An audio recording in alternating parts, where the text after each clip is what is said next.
You don't accidentally get to where you are. It is coincidentally. It's attention and intention.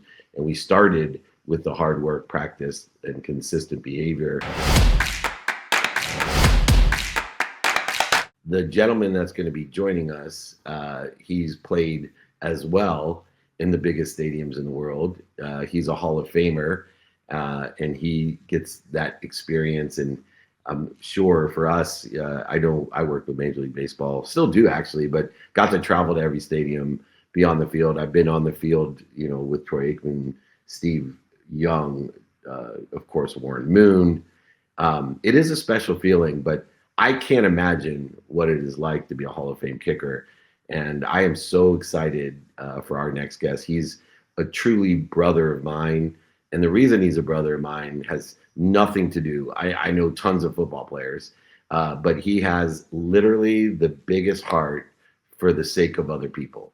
And I'm going to start off with the first question concerning that, because there's one thing I've never asked him, and I can't wait to ask him this question because I know you're going to feed off of it as well, James. Let's welcome to Celebrity Entrepreneur Show the incredible Hall of Famer, Nick Lowery. Well, that was some of the nicest stuff I've ever heard. You bring tears to my eyes, man. I appreciate it. You know why? Because it's sincere. I appreciate it. You know it is. And you show up for so many people, including me. And James does the same. I visited Nashville, and he took his very limited time to spend with me. And you're the same way, Nick. But I've been dying to ask you this question, but I didn't want to ask it when you're speaking, with a ton of people around.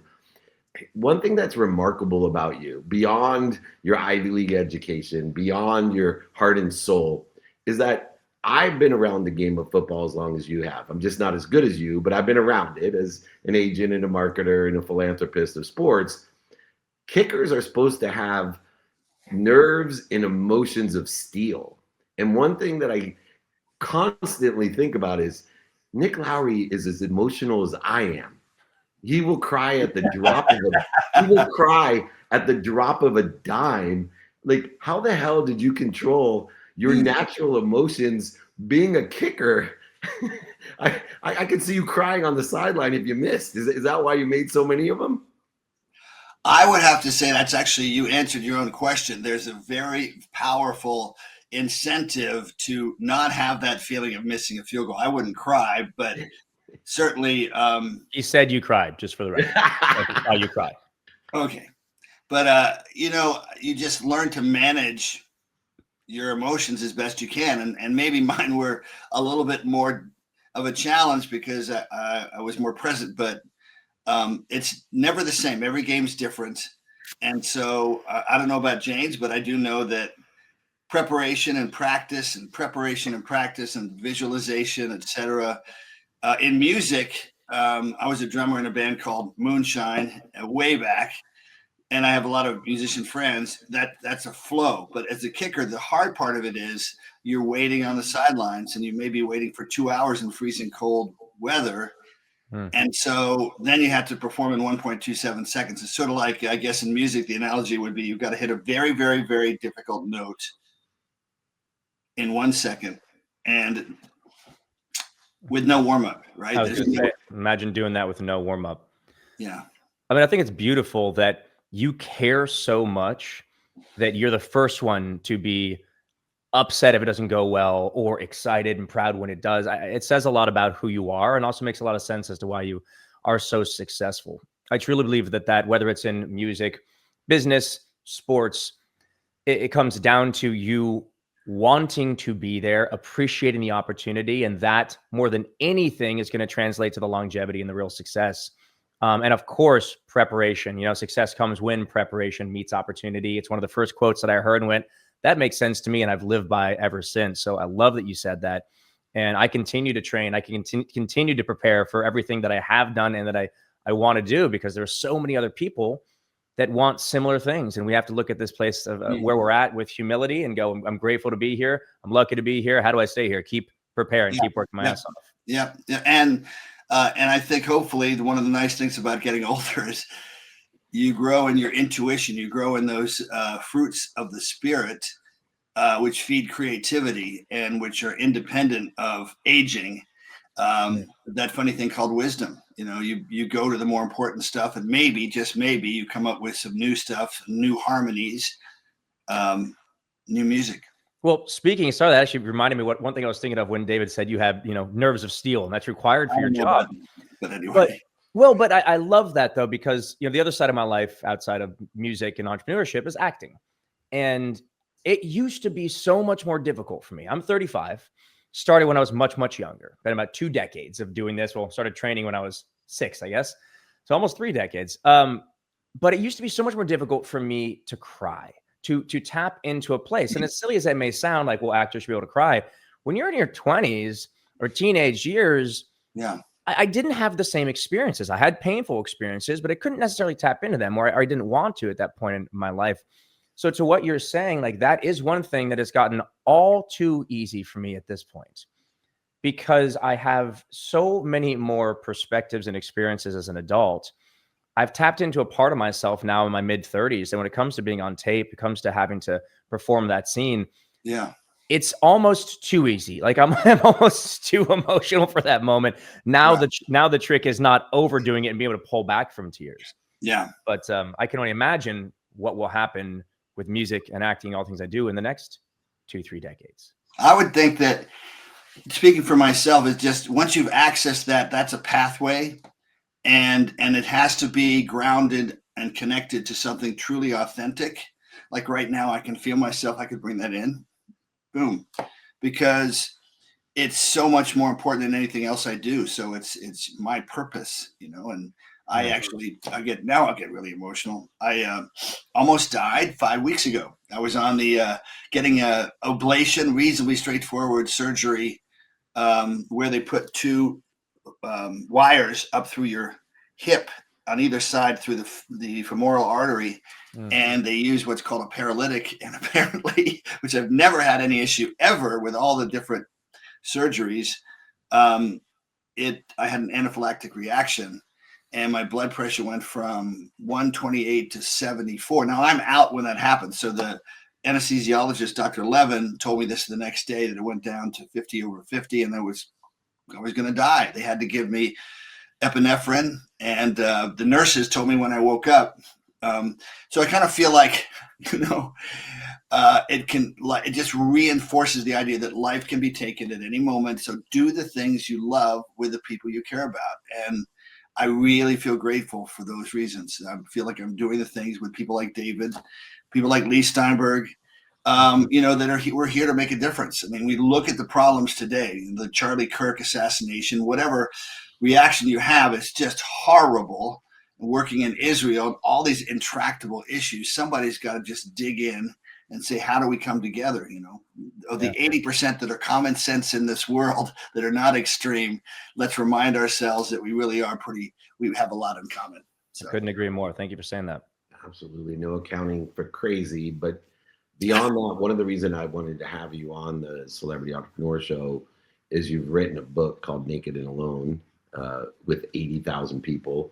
Obviously, an allusion to some great career events of yours and James, by the way. And it must be a thrilling experience, but in an existential way, as I study the Tao and so many other pieces of content that talks about I am. When I think about being naked and alone, I think about those 3 letters, those 2 words that significantly have changed my life. I am, therefore, what am I doing to interfere with it? And I think when I watch kickers naked and alone so many times in front of 80, 100, 120,000 people, let alone the billions that can watch you on TV now or rewatch you on TV or social, it comes down to I am. And for you, what does the book mean in an existential way to help people to live a life of I am?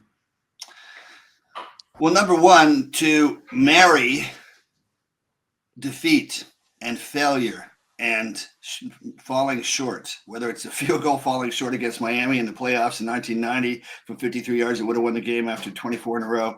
Not that I, don't remember that. Nobody remembers that. But the mistakes and the rejections because you have high standards. But then you start to ask the question, what really is high? And to me, living a life that really matters and helping everybody tune into their unique gifts. James has unique gifts, multiple unique gifts. David has unique gifts. And maybe the best gift of all is to ourselves permission to miss a field goal in front of millions badly and just dig deeper and come back and examine how we prepare, examine our commitment. And so everybody has unique pathways to a journey of a life that matters, and help people see that. And then, of course, being connected to great mentors. I mean, how many people can say, James, that they grew up next door to think of the coincidence of this. They grew up next door to a Supreme Court justice, best friends with Bobby and John Kennedy, the same day, 6801 Hampshire Road. We were 6803 Hampshire Road, who led the NFL in rushing while he was at Yale Law School playing for Detroit, and finished #1 at Yale Law School, and was a swing vote on the Supreme Court for 31 years, and was right in the middle of all the civil rights things when he was #2 before that, with Bobby Kennedy, helping marshal, as the U.S. Marshal, helping commandeer the school buses for the marchers into Selma, Alabama. How about that? Then when he died, almost at the same time that he died, a guy named Muhammad Ali moved in next door here in Arizona. And I got to spend quite a bit of time with him. So how people handle their success, and somebody, of course, who had to handle his Parkinson's with dignity, with grace, is pretty wonderful stuff. Wow. I mean, the coincidence is one way to possibly look at that, but I think it feels more divine, more the amount of unique and incredible accomplishments from all of those people. That's amazing. You know what's interesting? That just makes me think of how David and I met. And we haven't really told, I don't think we've told this story on the show, to be honest. I'll do it as quickly as I possibly can. But someone in his team said, hey, you should speak to James. They were a fan, reached out. We just did an Instagram Live, hit it off, had a great time. And I think it was the very next invitation you gave me, would have been 3 years ago now. And you said, hey, I'd love to have you on my podcast this summer. I'm going on a summer tour in the United States. I'm playing 45 shows. So I say, yeah, I'd love to, but what are the chances are it's not going to work out. What's the date? You're kind of just being polite, but it's not going to work because, playing 45 shows over 3 months. And he goes, oh, okay, it's in LA. It's at, oh my Lord, why can't I think of the stadium? A SoFi Stadium. And it's on this date. And so I look at my schedule, be polite to tell him why I'm not there. And I go, wait a second, I'm playing LA that day. But I'm like, okay, it's still, what's your window when you want me there? He's like, oh, noon or 1 would be great. And I'm like, well, let me look at my schedule. Holy shit, I'm playing LA Live. LA Live is in SoFi. It's the venue they built in the stadium. And then I go down to my schedule. And I'm like, well, I'm probably not free. It's probably meet and greet. And it's like, nope, from 12 to 2 p.m., you've got a window. Yeah. What else? I don't know. Serendipity. It was such a incredible. Serendipity is a great word, James, but I think it's certainly the being a wordsmith, right, is always helpful. I'm not sure. Sometimes I write some poetry, but it's a higher word than serendipity. It's certainly a spiritual serendipity. It's that you're aligned and these coincidences happen. And you go, how did that happen? I mean, seriously, how did Muhammad Ali move in next door? And I have to tell you a really, really fast story, if that's okay, about Muhammad Ali. We took him to a Royals game. Dayton Moore was the general manager in spring training in Surprise. And they had it all worked out. So they had him a jersey #1, and he had his sunglasses on, and we had all the golf carts so that he didn't have to walk far. And we went through the outfield gate, and people recognized him immediately from 100 yards away, and the whole stadium stood up. It was like a movie. And the game was incredible. Wayne Gretzky, the great one's behind us right here. George Brett's right here, and Muhammad Ali's right there. After the 6th inning, he needs to go because his Parkinson's medicines, he's beginning to shake a little bit. And we were driving around in the golf cart, and I see at the white Range Rover a crowd of kids and some adults. And I'm like, oh, man, he's so tired. It's going to be tough. As he approached, he stopped shaking. Just stopped shaking. And he became like Black Santa Claus. for all these kids with the most angelic, genuine, loving smile, one at a time, taking photos with them. I just thought, man, this is greatness. You can talk about stuff in the ring with Sonny Liston and Joe Frazier, et cetera, but this is greatness. And what's interesting is how he evolved, like I hope we all evolve, from being a pugilist, right, a fighter, a deliverer of violence, a graceful violence, but violence, to a man whose number one value was love. I think David's that way. I don't know you that well yet, but what is love? It's certainly an applied, accurate devotion to the connection that we have one to one as human beings. Well, I love that story. Thank you for sharing. My favorite philosophy about coincidences is what we pay attention to and what we give our intention to.